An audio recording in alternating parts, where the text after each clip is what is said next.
القاریہ سورۃ القاریہ مکی ہے۔ اس میں 11 آیتیں اور 1 رکوع ہے۔ نام: ابتدا کی 3 آیتوں میں لفظ القاریہ آیا ہے، یہی اس سورت کا نام رکھ دیا گیا ہے۔ زمانہ نزول: یہ سورت تمام کے نزدیک مکی ہے۔ ابن مردویہ نے ابن عباس رضی اللہ عنہما سے روایت کی ہے کہ سورۃ القاریہ مکہ میں نازل ہوئی تھی۔ بسم اللہ الرحمن الرحیم۔ القارعہ، میں شروع کرتا ہوں اللہ کے نام سے جو نہایت مہربان بے حد رحم کرنے والا ہے۔ سختی کے ساتھ جھنجھوڑ دینے والی قیامت۔ القاریہ قیامت کا ایک نام ہے، اور اسے یہ نام اس لیے دیا گیا ہے کہ یہ لوگوں کے دلوں کو نہایت سختی کے ساتھ جھنجھوڑ دے گی اور اللہ کے دشمنوں کو شدید عذاب میں مبتلا کر دے گی۔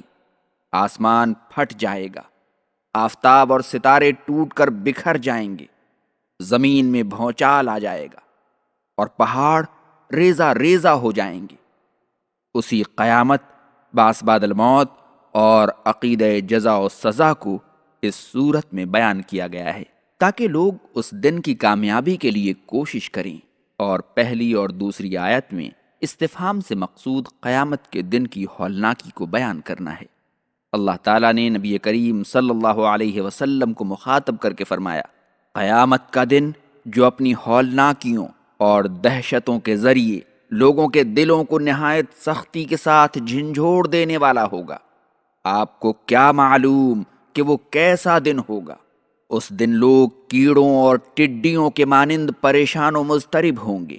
فراش ان کیڑوں کو کہتے ہیں جو رات کے وقت شمع اور چراغ کی روشنی کے گرد اڑتے اور گرتے رہتے ہیں۔ اسی طرح قیامت کے دن لوگ پریشان و مضطرب ہوں گے، شدت ازدحام اور پریشانی کے سبب ایک دوسرے پر گریں گے جیسے کہ وہ اپنی عقل کھو چکے ہوں، اور ان پر جنونی کیفیت طاری ہو، اور پہاڑ ریزہ ریزہ ہو کر دھنی ہوئی روئی کی مانند فضا میں بکھر جائیں گے۔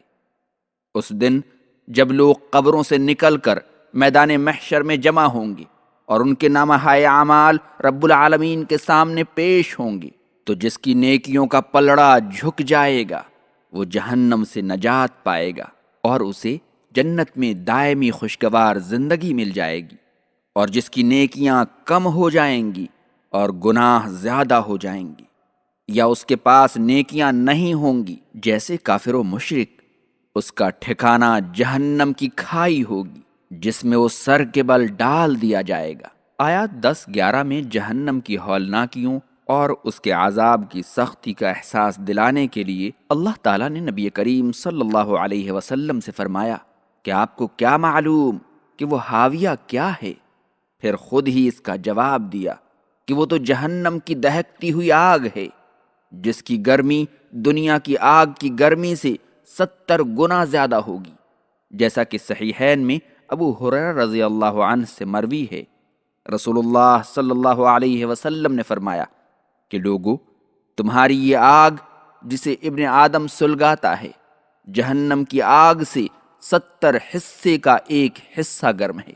اللہم انا نستجیر بک من نار جہنم۔ ما القارعہ، کیا ہے سختی کے ساتھ جھنجھوڑ دینے والی قیامت؟ وما ادراک ما القارعہ، اور آپ کو کیا معلوم کیا ہے جھنجھوڑ دینے والی قیامت؟ یوم یکون الناس کالفراش المبثوث، جس دن لوگ میدان محشر میں بکھرے کیڑوں کے مانند ہوں گے۔ وتكون الجبال كالعهن المنفوش، اور پہاڑ دھنی ہوئی روئی کی مانند ہو جائیں گے۔ فأما من ثقلت موازينه فهو في عيشة راضية، پس جس کی نیکیوں کے پلڑے بھاری ہوں گے وہ پسندیدہ زندگانی میں ہوگا۔ وأما من خفت موازينه فأمه هاوية، اور جس کے پلڑے ہلکے ہوں گے اس کا ٹھکانہ ہاویہ ہوگا۔ وما أدراك ما هي اور آپ کو کیا معلوم وہ کیا ہے؟ نار حامية وہ دہکتی ہوئی آگ ہے۔